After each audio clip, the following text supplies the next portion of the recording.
الناس مش perfect packages، وانت مش بتختار شخص من غير عيوب. كل شخص قدامك هو باكج كاملة على بعض.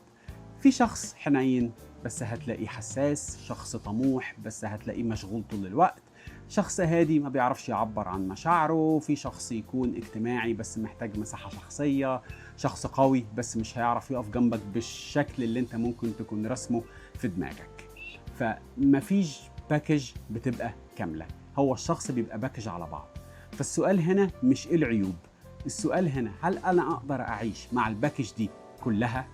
لان انت مش بتختار شخص عشان صفاته الحلوة وتبقى حاطط على امل ان انت تغيره في المستقبل.